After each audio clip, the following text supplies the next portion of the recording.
A local couple says they sent their son to a crisis center for help. Yeah, but then they allege he was transferred to a psychiatric hospital without their knowledge, where he ended up dying while being restrained. 7 investigator Heather Catallo first broke the news that the feds are cutting funding to that hospital in the wake of a patient death.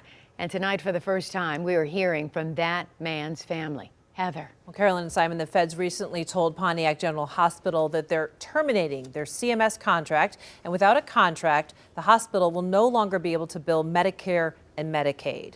One part of the federal government's decision to intervene was because of the death of Ryan White, a 41-year-old from Milford, whose parents say was just trying to get some help from the mental health system.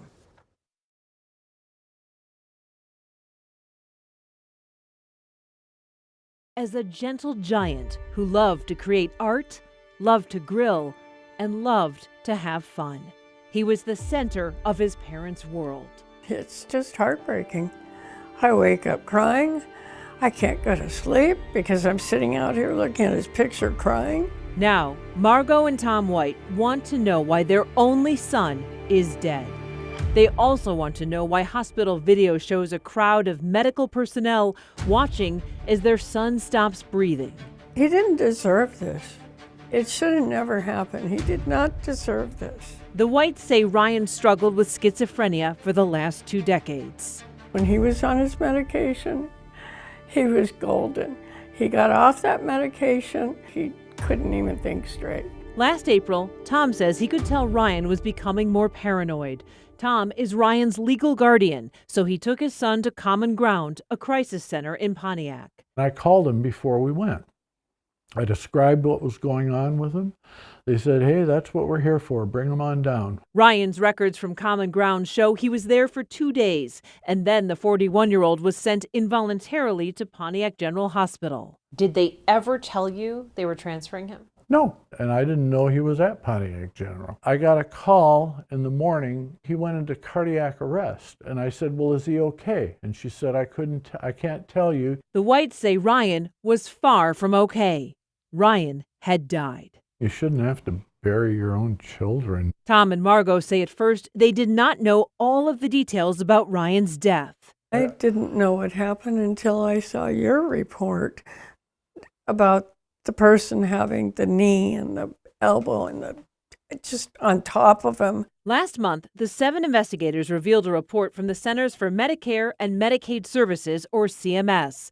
That report listed the death of a patient in restraints as a key factor in terminating Pontiac General's CMS contracts, which means the privately owned psychiatric center can no longer accept Medicare or Medicaid.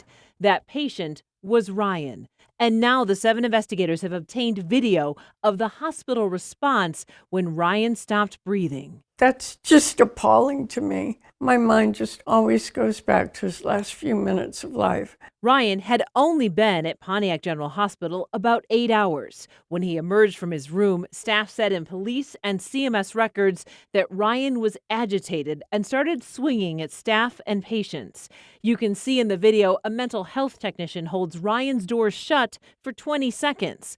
Once he emerges, staff restrain him and Ryan falls to the floor. CMS records show staff are not allowed to place a patient face down during restraints, but video and federal records reveal Ryan was kept down with staff straddling Ryan and using a knee and elbow to hold him down. According to records, Ryan had stopped breathing. The video shows a nurse starts doing chest compressions, all while a crowd filled with psychiatrists, attending physicians, and other medical personnel watch, talk to each other, and make phone calls. Federal records show no one finds a crash cart for the patient for a full 2 minutes. The CMS investigators also noted in documents that the video shows a defibrillator was not accessed until 13 minutes after Ryan stopped moving. And according to those records, Pontiac General's director of nursing admitted to federal investigators the defibrillator was not used. How can a hospital not have the ability to respond to a patient first in crisis and then having an obvious cardiac event? Attorney Mark Lipton represents the White family. The cause of death is positional asphyxia, which basically means he was strangled to death. Ryan was at this place for help.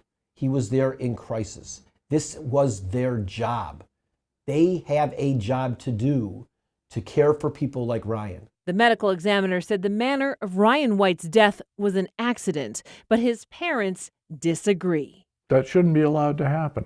As a father, you always feel like you should protect your child. I'll never forgive myself for turning him over to those people. After my first story on this aired in November, the Oakland County Sheriff's Office asked the prosecutor to review this to see if a crime was committed. I have reached out to both Pontiac General Hospital and Common Ground. Common Ground is saying due to health privacy issues, they are not able to answer any questions. I've tried reaching the owners of the hospital by phone, email, and text. So far, they have not responded. I've also reached out to their attorney. Again, no response yet from them. Incredible reporting. To hear what's been happening there for years, you've been exposing it, and there's just so much there. It continues, absolutely. I'm sure with an attorney, and they're going to continue this fight in the court system. They're going to keep digging for answers, absolutely. Absolutely. Thank you so much, Thank you, Heather, Heather. for your good work always. Thank you.